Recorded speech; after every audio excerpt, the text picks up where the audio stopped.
안녕하세요. 뽀얀거탑의 아나운서 류일합니다. 여러분 한 주 동안 건강하게 잘 지내셨죠? 오늘도 조동창 선배님 나오셨습니다. 안녕하세요. 네, 안녕하십니까. 네, 오늘도 뭐 역시나 사연이 안 들어와서 바로 본격 주제 네. 기다리지 않으시고 바로 본격 주제 들어가도록 할 텐데 그 전에 너무 사연이 안 들어와서 시작부터 요거 네. 이메일 주소 한번 알려드릴게요. 네.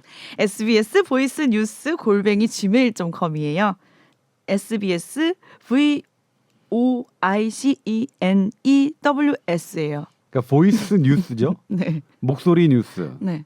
내가 철자 하나하나 안 읽어드려서 못 보내시나 해서 한번 스펠 네. 따로따로 읽어드려봤어요. 알겠습니다. 자, 제가 최근에 선배님 기사 봤는데 오늘 이거 본격 주제로 네. 정하셨더라고요.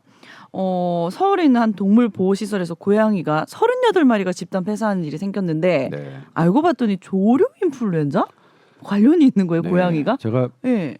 지난주 화요일이죠. 화요일 날 이제 별일 없다 생각해서 음. 점심 먹고 이제 좀 나른하게 있었을 때였어요. 근데 한 정부 관계자가 음. 딱 문자를 줬어요. 조 기자, 큰일 났다. 야, 우려했던 게 우리나라에서도 벌어졌다. 어이, 그랬고 딱 큰일 났다. 네. 그래서 이제 취재력을 발동해서 어떤 일이 벌어졌는지를 확인을 했죠. 네. 지금 서울의 용산에서 벌어진 고양이 38마리 집단 폐사에 관한 정부 보고서를 제가 이제 입수해서 봤더니 네. 지난달 24일, 6월 24일에 고양이 서울의 용산에 있는 동물보호소에서 보호가 되고 있던 고양이 40마리 중에 3마리가 고열과 식욕부진 증세가 있었대요. 네, 3마리가 먼저. 고열은 알겠는데 식욕부진이 사실 좀 모르겠어요. 고양이가 식욕부진, 밥맛 없어 이렇게 하시는데 아무튼 잘 안 먹었겠죠, 평소대로. 네. 3마리가 죽었고요.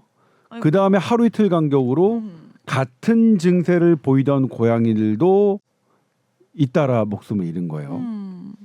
그래서 이번 7월 4일에 이 여기 계신 선생님들이 이거 뭔가 문제가 있는 것 같다 해서 동물병원에 2마리를 보냅니다. 근데 2마리에게서 인플루엔자 A가 검출됐어요. 인플루엔자 A는 뭐 특이하긴 하지만 네. 흔한 건 아니지만 있어 왔습니다. 네. 그러니까 제가 이제 문헌을 찾아보니까 제가 지금 찾은 문헌은 2021년에 유럽 공동연구팀이 발표한 논문을 근거로 한 겁니다. 왜냐하면 네. 이제 고양이에 관해서는 너무 예민하게 받아들이시는 분들이 있어서 그런데 찾아보시라고. 네. 저는 이제 그럼에도 불구하고 저도 고양이 2마리 키우잖아요. 아, 맞아. 선배님도 저 키우잖아요. 고양이 너무 좋아하지만 저는 그럼에도 불구하고 사람의 생명은 생명이 가장 중요하다는 입장을 견지하고 있기 때문에 네. 그러니까 저는 뭐냐면 고양이 너무 이뻐도 사람하고 똑같다고 할 수는 없어요. 저는 의학을 전공했기 때문에 네. 사람 생명이 더 중요하다고 저는 그래요? 합니다. 네.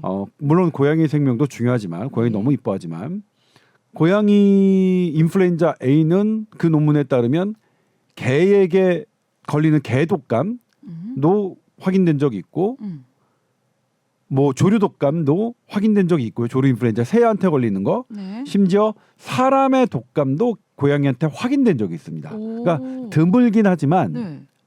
고양이도 독감에 걸린 적이 있고 고양이가 죽었습니다. 네. 그런데 네. 여기서는 그러니까 뭐 독감이네 죽었는데 독감이네 이렇게 하면 끝낼 일이잖아요. 네. 그런데 이 연구팀은 이걸 서울대 수의대에 정식으로 분석을 의뢰합니다. 네. 왜 그랬냐면 네, 뭐가 달랐어요? 기존에는 네. 독감 걸린 고양이 있었어요. 네. 그런데 1마리 정도였어요. 1마리만 죽었어요. 이렇게 여러 마리가 집단으로 죽는 경우는 처음이기 때문에 물론 지금 확인된 건 38마리 중에서 2마리만 확인됐고 나머지는 이미 죽어서 소각했고 3마리는 냉동 보관 중인데 이거 사체에 대해서 지금 정부가 역시 검사하고 있는데 아무튼 비슷한 증세로 죽었기 때문에 이 전체의 사인을 조류 인플루엔자로 보고 있는 거죠. 아무튼 그랬는데 서울대 수의대가 조사를 했는데 보니까 이게 그냥 개독감 이런 게 아니라 현재 새들한테 유행하고 있는 고병원성 H5N1이라는 조류 인플루엔자였어요. 그래서 더 깜짝 놀란 겁니다. 이건 또 뭐냐면 네. 아니 고양이가 원래 한 마리씩만 했어요. 네. 그것도 드물게. 그런데 여러 마리가 죽었어요. 그런데 그것도 조류 독감 H5N1이라는 이 고병원성 거에 여러 마리가 죽었어요. 여기에 왜 놀랬냐? 우리는 지금 잊고 있어. 우리는 그때 여러 언론들이 보도를 하지 않았지만 지난 17일에 네. 세계보건기구가 경고장을 하나 날렸습니다. 그게 고양이 조류 인플루엔자에 대한 경고장입니다. 진짜요? 폴란드에서 여기저기서 막 모아왔더니 고양이가 어쨌든 29마리가 죽었는데 그것의 원인이 고병원성 H5N1 조류 인플루엔자다. 네. 고양이가 그동안 조류 독감에 걸린 적이 있고 죽어왔지만 그것도 드물었고 대부분 한 마리인데 이렇게 집단으로 고양이들을 죽인 조류 독감, 조류 인플루엔자 바이러스는 처음 있는 일이다라고 우려를 한 거예요. 그런데 이거는 뭐 폴란드에서. 네. 그런데 이게 얼마 지나지 않아서 이 사건이 세계보건기구가 경고한 사건이 우리나라에서도 확인되고 있는 거죠. 확인된 게 두 번째네요, 그러면? 네, 저는 이게 고양이가 집단으로 이 고병원성 조류 독감에 의해서 폐사한 사례는 지금 보고된 거는 우리나라가 지금 뭐 세계에서 두 번째. 근데 제가 물어봤어요. 네. 아니 이게 보니까 이 고병원성 AI가 유럽이나 이런 데 다 있고 우리 중국, 동남아시아 이런 데도 다 있는데 왜 다른 나라도 괜찮습니까? 그랬더니 그걸 조금 보건 선진국이 고양이 죽은 것에 대해서 돈을 들여서 검사를 하지. 네. 그러니까 우리나라는 사실 이런 걸 세계 두 번째로 했던 게 우리나라 문제다가 아니라 우리나라가 고양이 이것에 대해서도 관심을 두는 네. 보건 선진국이기 때문에 가능한 일인 거예요. 예를 들면 동남아의 어떤 저개발 국가나 이런 데서 고양이가 죽었으면 여러 뭐. 마리가 죽어 있더라도 누구나 유전자 분석할 생각은 안 했겠죠. 그랬나 보다. 예. 예전에 실은 그쪽에서는 예전에 코로나 초창기에 사람이 많이 집단으로 사망해도 그것도 사실은 정확한 분석 안 했거든요. 집단 장례 치르기 바빴지. 사실 그런 부분이 달라서 그렇지. 이건 유럽에서 먼저 했고 그 다음에 우리나라가 해봤으니까 이게 된 거지. 실은 많이 있을 수 있다. 있는 상황에서 네. 드러난 거 아니냐 이렇게 보고 있습니다. 네. 그렇다면 여기서 아니 그동안 고양이들이 조류 독감에 걸려왔어. 조류 인플루엔자 걸려왔는데 드물어 한 마리만 있는데 왜 이번에 집단으로 이렇게 감염시킨 거야? 네. 이거 뭐 바이러스가 달라진 거야? 그 포인트가 저긴데 올해 초 중국에서 포유류한테 감염되는 그 바이러스의 특징을 연구를 했어요. 네. 이거는 물론 이것과 다른 조류 인플루엔자 바이러스 종류인데 네. PB2.627K라는 변이가 있었어요. 네. 그래서 과학자들이 알았어요. PB2.627K가 변해 있으면 우리 코로나도 막 뭐 변이 수도 없이 나오고 있잖아요. 네. 이 변이가 있으면 고양이한테 잘 달라붙게 변하는구나라고 알고 있는 그렇게 있었는데 폴란드 거를 확인해 보니까 이 폴란드 거는 아직 논문으로 나오지 않았습니다. 네. 그런데 국내 우리 연구팀이 미국 질병예방통제센터한테 개인적으로 확인했습니다. 폴란드에서 그게 나왔어요. 그러니까 지금 그 변이 바이러스 맞나 보네요. 그러면. 네. 그런데 이제 우리나라 건 지금 분석 중입니다. 그런데 우리나라 것도 그렇게 가능성이 높네요. 크겠죠. 네. 왜냐하면 그게 없으면 한 번도 고양이가 2마리 이상 이렇게 집단으로 된 적이 없었으니까 이것 때문에 세계보건당국이 놀라는 거고 우리도 그런 겁니다. 그럼 여기서 이제 궁금증이 사람은요? 바이러스 변이하면 너무 지금 학을 띄고 무서운 경험들이 많아가지고 네. 그럼 사람은 괜찮겠냐? 위협적일 수 사람은 있나? 괜찮겠냐? 그거 체크해보고 싶네요. 네. 예를 들면 조류 인플루엔자가 사람에게 감염된 적이 있느냐?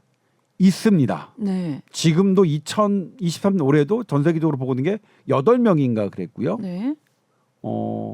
지금 올해도 치명률이 50%를 넘습니다. 치명률은 높으네요. 지금 알려진 질환 중에서 가장 치명률이 높은 감염병이 이 조류 인플루엔자입니다. 올해 초 2월 달에 캄보디아에서 네. 10대 소녀가 사망했는데 네. 역시 조류 인플루엔자였습니다. 예.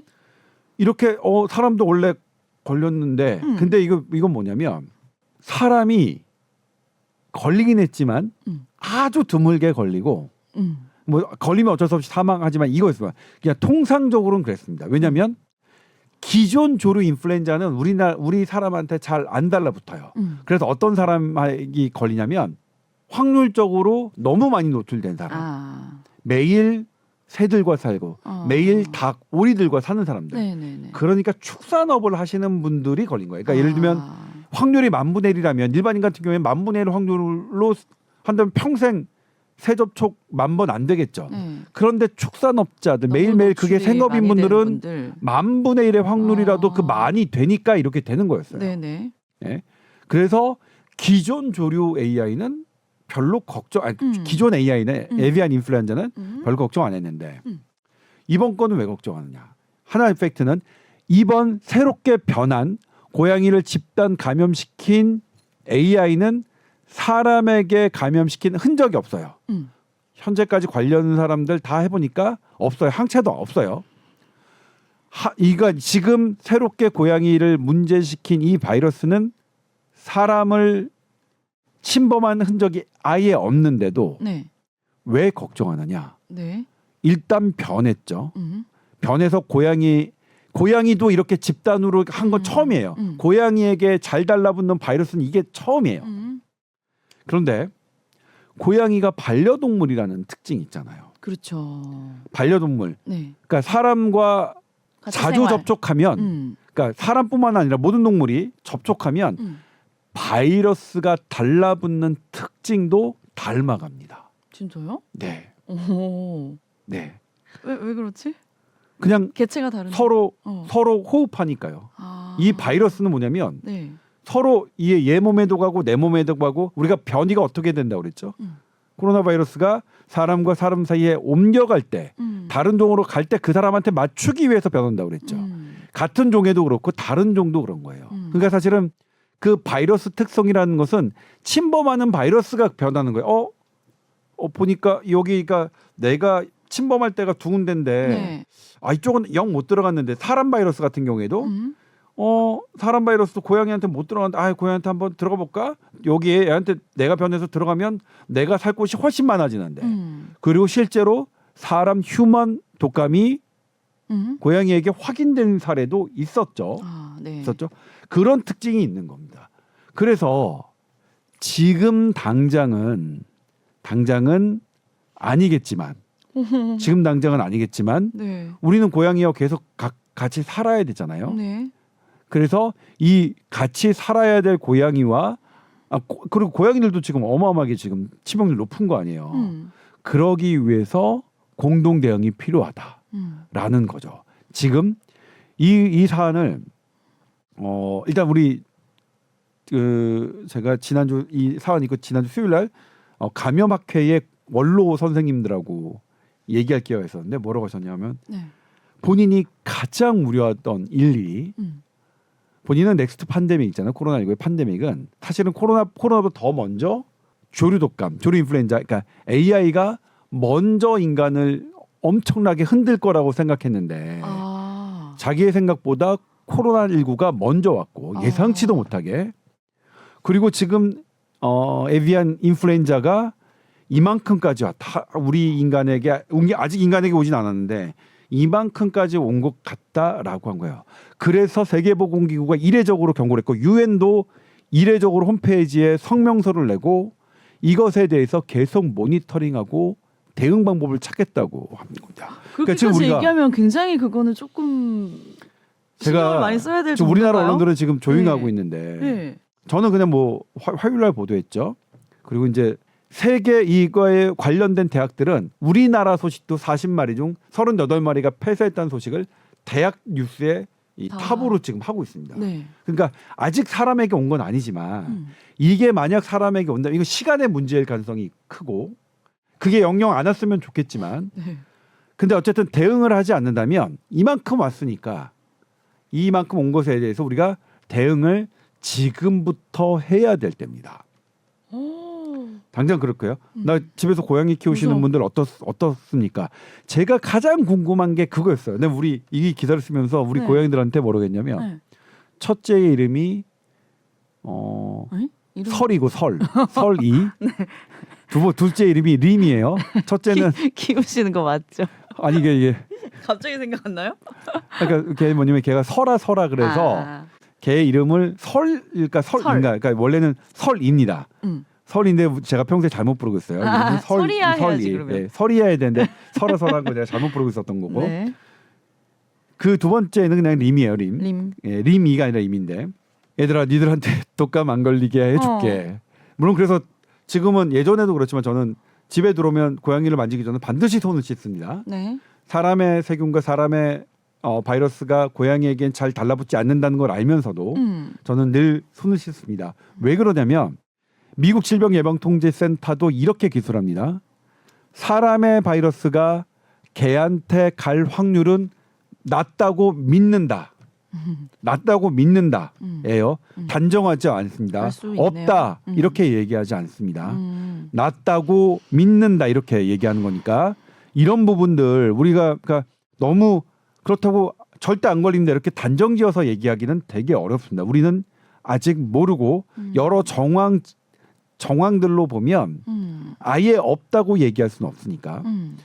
그런데 일단은 얘네들이 지금 감염된 건 조류 인플루엔자에 걸려서 죽은 새를 먹었기 때문으로 풀이가 돼요. 다만 네. 이 38마리가 다 먹었을까? 그건 잘 좀 모르겠어요. 이상하다. 네. 그래서 뭐냐면 지금 고양이와 고양이 사이에 전파력이 있는지도 조사하고 있습니다. 네. 그 전에는요. 네. 2023년 7월 17일 이전에는요. 고양이와 고양이는 절대 독감을 옮기지 않는다고 돼 있습니다. 진짜요? 한 번도 그게 발견된 적이 없는데. 그러니까 올해 7월에 발생한 건 뭐냐면 처음으로 고양이와 고양이가 서로 이 독감을 감염시킬 수 있는지를 조사해야 되는 상황이 벌어진 겁니다. 어마어마한 변화입니다. 어마어마한 변화. 예. 그럼 우리나라 이제 길고양이 같은 것도 되게 많잖아요. 네. 고양이 대 고양이가 감염되기가 쉬운 상황이면 위험해질 수 있다는 건데요. 네, 그렇죠. 근데 네. 그게 아직 확인 안 됐으니까 조사하고 있는 상황이라고 말씀드렸습니다. 네. 그러니까 이걸 뭐 그렇다고 해서 뭐 전파된다, 위험한다, 왜냐면 그렇게 말씀드리면 우리 소송 걸려요. 네. 우리 소송 들어올 거예요. 네. 그러니까 지금 확인된 것, 있는 것 조사하고 있는 상황입니다. 한 번도 7월 이전에는 그런 조사를 하려고 한 적도 없습니다. 그렇게 집단 폐사한 적이 없었기 때문에. 예. 그런데 어쨌든 집에서만 사료를 키운 애들은 전혀 걱정할 필요 없겠죠. 지금 당장에서. 사료를 먹인 아이들은 네. 전혀 걱정할 필요가 없습니다. 네. 그다음에 이제 길고양이에게 먹이를 주시는 분들. 네. 먹이는 뭐 주시되 예를 들면 고양이가 사실 이 감염됐다 안 했다를 전문가 아니면 알기 어렵겠죠. 고열과 식욕 부지는데 네. 열 재려면 접촉해야 되잖아요. 네. 근데 접촉 자체가 어쨌든 나의 뭐 지금은 안전성이 확보되지 않은 상태에서 접촉 자체가 내가 어떤 캐리어, 그러니까 전파자가 될 가능성이 제로가 아니니까 현재 상태로는 제가 말씀드렸어요. 제로가 아니라고 지금 제가 말씀드립니다. 이건 왜냐면 너무 소송이 많은 주제라서 여지가 좀 있어서 여지가 많아서 제가 네. 이렇게 단정적으로 안 하고 있는 그대로 말씀드리는 겁니다. 강조해서 그러니까 그 들으시는 분들이 왜 너무 조심한다. 지금도 벌써 저는 들어와 있으면 저한테 말씀하신 분이 있어서 저는 근데 그런 소송은 맞이합니다. 사람의 생명을 더 중요하고 사람의 생명이 어쨌든 가장 저희 상위에 있는 가치이기 때문에 그 가치와는 저는 타협할 수는 없습니다. 개인적으로는 고양이 너무 예뻐하긴 하지만 그래서 주시되 접촉하지 않도록 조심하시는 게 좋겠죠. 네. 유럽은 고양이 소유자들에게 근데 고양이 소유자뿐만 아니라 펫 반려동물 고양이와 강아지? 강아지도 포함해서 야외에서 죽은 새나 뭐 이런 거 조류. 이런 거에 접촉하지 않도록 집에서 당분간 머물게 하라고 권고를 했습니다. 그래서 저는 뭐냐면 왜 고양인데 왜 개도 하지? 봤더니 네. 이번 이 고병원성 이것에 대해서 항체를 갖고 있는 개도 있는 거예요. 아 진짜요? 네. 이미 그럼 걸려서 봤다는 건가? 그러니까 돌아서 개는 네. 전혀 뭐 그거에 폐사한 개가 있는지 없는지 그건 확인되지 않았지만 네. 증세도 확인되지 않았지만 항체가 있는 게 확인돼서 그래서 캣 소유자들은 캣을 집안에만 머물게 해라 이렇게 권고를 한 게 아니라 확자 펫으로 한 겁니다. 펫. 그것 때문에 저는 한참에 그걸 왜 펫으로 왔지? 고양이뿐인데 봤더니 거기 설명서에 개도 항체가 형성된 게 있더라고요. 근데 이제 제가 물어봤어요. 그럼 개도 걱정해야 됩니까? 근데 우리나라 전문가, 국내 전문가는 이거는 일반적인 감염내과 전문의들이 전문가 아닙니다. 이거 AI 에비앙 인플루엔자를 전공하고 하신 분들이 전문가입니다. 네. 저도 제 의견은 1도 없습니다. 네. 저도 이거 뭐냐면 그냥 일반인입니다. 그냥 네. 에비안 인플루엔자에 대한 저도 일반인이고 계속 묻고 하는 겁니다. 이 부분은 감염내과 전문가 아니라는 거 현재까지는 이 벌어진 이 사항은 그래서 지금의 벌어진 사항이 정확히 어떤 건지를 모르고 네. 맨 그분도 모르니까 그래서 제가 설명드리는데 이게 이런 상황이 당장 이게 인간에게 끼칠 적이는 아니지만 결국 이게 이만큼 무리하던 게 이만큼 왔다. 그래서 지금 잘 분석하고 잘 대응하면 네. 디지즈 X 새로운 디지즈 X를 막을 수 있을 것 같아. 이게 무서운데 잘 대응이 뭘까요? 지금 이제 이거에 대한 백신과 치료약 개발하는 거죠. 그리고 고양이에게도 이제 이 백신 잘 개발된 백신 우리 반려묘에게도 해줘야 되는 거죠. 네. 그러면 고양이도 살고 사람도 사는 거니까요. 그리고 지금 뭐 하려다 까먹었는데 네. 지금 그 이 고양이를 어떻게 평가하냐면 그래서 우리의 보초병을 역할을 해줬다. 고양이가 이렇게 먼저 그 조류 인플루엔자 바이러스가 변이에 반응을 바뀐 해서. 거를 네. 먼저 고양이가 반응해줘서 했다. 근데 내가 지금 자꾸 이게 대화가 끊기네. 중간에 뭐냐면 네. 그럼 개는 어떻게 되느냐? 네. 개도 항체가 나기 때문에 개는 훨씬 더 아직 먼 길에 있다. 그러니까 고양이과가 인플루엔자 바이러스에 대한 이 예민함이 훨씬 더 강하대요. 종의 특성상. 그래서 아직은 개는 걱정하실 필요 없고, 그러니까 개는 뭐 산책시켜도 괜찮다. 예를 들면, 근데 물론 유럽 연합은 제가 말씀드렸지만 펫이라고 그랬습니다. 펫. 그러니까 펫을 죽은 동물의 사체와 접근하게 하지 말라. 그러니까 개도 죽은 동물의 사체에 접근하지 않도록 해달라는 거는 유럽 연합의 권고입니다. 고양이뿐만 아니라 개도 이것도 계속 반복해서 정확하게 말씀드리는 게 하도 이거 우리 잘못 말하면요. 네. 이 뽀얀 거탑 이거 자체가 소송에 걸리고 언론중재위원회 걸리고 무슨 뭐에 걸리고 그럴 거니까 제가 네. 있는 그대로 말씀드리는데 네. 아무튼 국내 전문가는 개는 그래도 괜찮을 것 같다고 말씀하시지만 그래도 유럽 연합은 개를 포함한 펫이라고 이렇게 권고를 했고요. 넓혀 네. 확장시켜서 연결했습니다. 그럼 어떻게 되느냐? 지금 제가 보도한 다음 날, 그 다음 날 서울시가 선제적으로 서울 보호소에 있는 고양이들에게 검사를 했죠. 지금 전수 검사하겠다고 했는데 다행히 안 나왔어요. 그러니까 증세가 없는 고양이들은 괜찮은 것 같아요. 네. 지금 보니까 이번 거 말고 이번 새롭게 바뀐 고병원성 H5N1은 말고 네. 기존의 고양이 독감의 치사율은 40% 정도 되더라고요. 기존 것도 꽤나 높았어요. 그런데 이번 거는 뭐 전수조 이걸로 하기는 어렵지만 기존 독감보다 더 치명률이 높을 거라고 예상이 됩니다. 네. 그런데 아무튼 지금 모든 내 고양이 모든 것을 걱정할 필요는 없겠고 그다음에 이 전수조사를 쭉 하다 보면 우리나라에 얼마나 퍼져 있는지 이런 부분들 알 수 있을 것 같고요. 그리고 이제 사람보다 먼저 그러니까 고양이가 문제라는 시각도 아니에요. 그러니까 지금 유엔 그 인터뷰 기사에 한 전문가가 얘기한 겁니다. 네. 고양이가 이러면 우리의 보초병 역할을 해준 거다. 네. 고양이를 탓하기 전에 고양이가 사람 대신에 먼저 이렇게 희생해 줌으로써 사람 대응할 수 있는 시간을 벌어준 거다. 우리에게 워닝을 한 거죠. 네. 지금 이런 게 왔다. 네. 바이러스가 조류 인플루엔자 바이러스가 이렇게 변하고 있다는 것을 알려준 것이고 그렇기 때문에 뭐 지금에서 뭐 고양이를 다 멸살하자, 고양이를 뭐하자 이런 대응은 맞지 않는 거죠. 예를 들면 고양이가 우리와 가깝게 있어서 우리가 먼저 안 것이지 그렇게 가깝게 하는 동물이 없으면 우리는 뭔지도 모르는 상태에서 이 어마어마한 질환들 맞이할 수도 있는 거니까요. 반대로 사람이 너무 사람보다 고양이랑 똑같기 때문에 괜찮다 이 주장도 저는 사실 찬성할 수 없습니다. 어쨌든 사람 조심해야 되고 그러니까 뭐 이런 위험성이 있는 그대로 얘기해야지 전혀 뭐 이거 아직 확인되지도 않는데 사람한테 하지도 않았는데 전혀 걱정하지 말고 만져도 된다 이렇게 주장도 역시 저는 동의할 수 없습니다. 네. 아직 확인되지 않았기 때문에 네.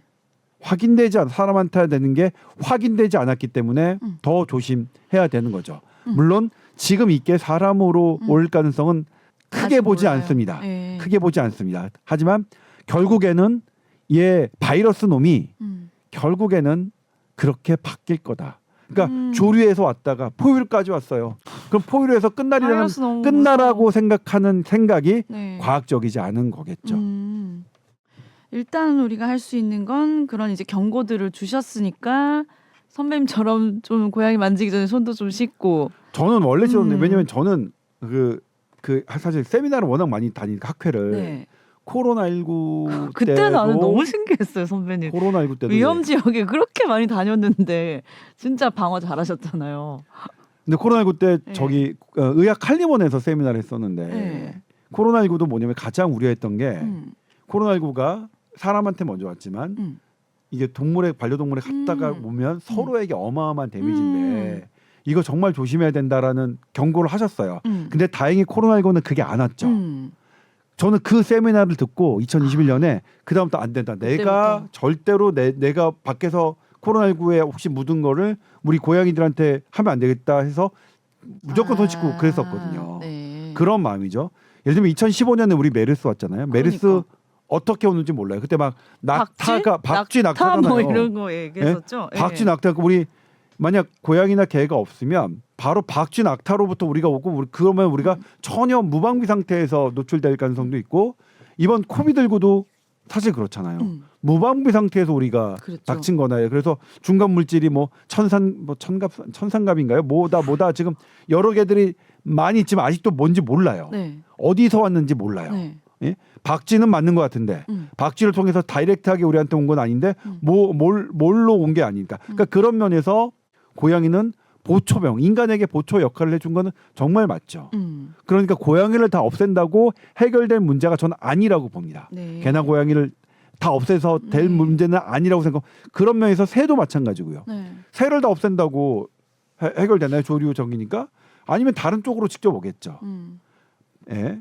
전 그 접근은 과학적이지 않다고 생각하고 다만 그럼에도 불구하고 감염된 고양이 이렇게 되면 그런 걸 조심해야 된다라는 거는 저는 그렇게 생각합니다. 그래서 전혀 조심할 수 없다. 고양이는 사람 뭐 이렇게 계속 뭐 직접 접촉하고 쓰다듬고 상관없다. 이런 주장도 역시 전 동의할 수는 없습니다. 네. 저는 어쨌든 반복해서 말씀드리지만 사람 생명이 더 가장 상위에 있다고 생각하고요. 이 부분에 대해서는 소송을 걸으셔도 저는 그냥 재판 나가겠습니다.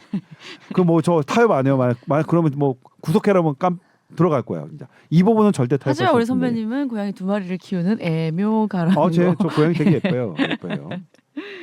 그래서 좀 신경 쓰셔야겠어요. 그래서 네. 이거를 할 때 너무 그래도 고양이 막 그 검사 받는 장면 되게 귀여워요. 어떻게 해요? 걔네들도 코 이렇게 쑤셔요? 네, 코 쑤셔요. 똑같이 코 쑤시고 입 쑤시고. 되게 싫어하겠다. 야막 하고 그래요. 잘 따라하는데요. 네. 그럼 약간 산책이나 밖에 데려 나가는 것도 조금 신경 쓰시고 이렇게. 그러니까 통제가 된다면 예를 들면 이제 죽은 사체가 통제 안 아니라면 되지 않아요, 근데? 그러니까 고양이는 저는 데리고 나가지 않는데 예를 들면 이제 그런 거 있잖아요. 아파트에서는 그러니까 도시에서는 큰 문제는 안 될 것 같아요. 근데 시골에서 야산 같은데. 저희 어렸을 때 저희 외갓집 단독주택일 때 경기도에 사셨는데 그때 고양이 그냥 집 밖 왔다 갔다 했거든요. 그런 분들은 이제 주의 깊게 들으셔야죠. 네, 맞아요. 집 밖 왔다 갔다 하면 밖에서 죽은 하고 저기를 할 수 왔는지 있으니까요. 모르니까. 그러니까 사실 아파트 단지는 모르겠어요. 그러니까 집에서 건물 내에서 왔다 갔다 한다면 그거는 크게 상관없겠지만 어쨌든 완전 죽은 야생동물의 사체가 있을 법한 곳에는 펫, 개나 고양이와 개를 데려가지 말라는 게 네. 유럽 연합의 공고 사항이니까 네. 참고하셨으면 좋겠습니다. 네, 알겠습니다. SBS 보이스 뉴스 @gmail.com으로 또 궁금한 거 보내주시면 답변해 드릴게요. 자, 오늘 말씀 감사합니다. 네, 고맙습니다. 수고하셨습니다.